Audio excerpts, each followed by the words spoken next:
Hi everyone, thanks for stopping by my channel. My name is April and I'm a no-till, no-dig gardener, and I'm on my, I think, 5th year of doing this, and I personally love it. I see sometimes people have some bad experiences with it, and I highly recommend.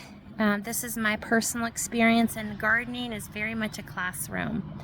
But I highly recommend cardboard, like Amazon box cardboard.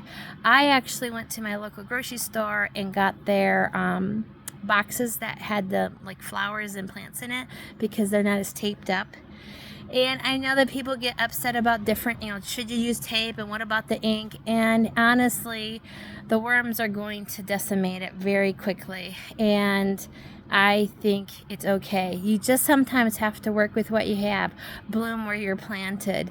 And if we get so paralyzed by making the next decision, which I used to do when it came to gardening, I used to get so stressed over it that I didn't even enjoy it, and I didn't do half of it. And done is better than perfect. I'd rather just get it done and enjoy it. And so I highly recommend cardboard. Is take as much tape off as you can, but when the bigger you get on a garden, it's a lot of work to take the tape off. And I have found, because I haven't always taken all the tape off, that it will just kind of float to the surface and you just pull it out.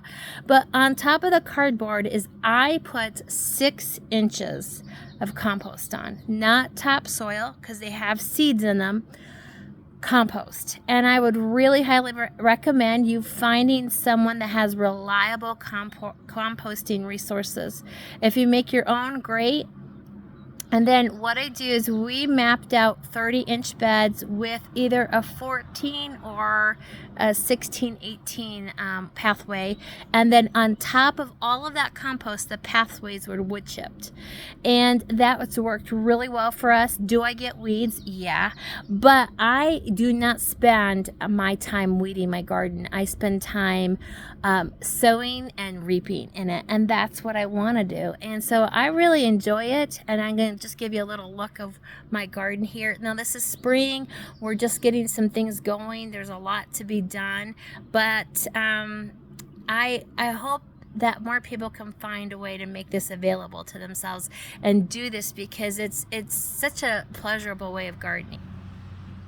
So as you can see, I do had some cloth over it because I had put some new plants out, and we have a little baby bunny that we're going to have to live trap out so we can release it somewhere else, because I've had some critters eat my gardens at times. So we're going to be fencing our garden this year. We're going to have to, because we just put in some mature blueberries. So because of that, we're going to have to fence. Pardon my dog.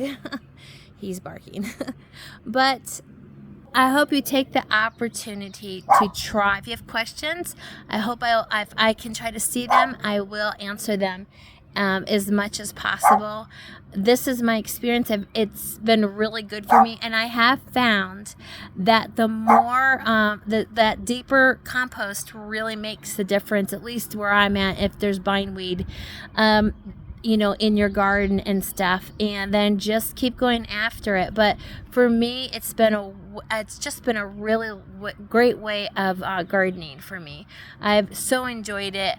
I grew up with gardeners. I grew up with I lived across the street from my grandparents' farm, and my other grandparents gardened largely. My grandmother, she canned everything she could get a hold of. She had 7 children, and so this is a time when people did that, and it was a lot of work tilling it. And I have never, and I'm going to give you another peek, I have never tilled that land. That land has never been tilled, and I have taken a lot of produce out of there. Last year we had off of our trellises that I was giving it away. And so if you haven't done it, I hope you get the chance to do it. And as always, thanks for stopping by. If you would like it, and if you could share it, if you're comfortable with that, I'd appreciate it. And as always, happy gardening.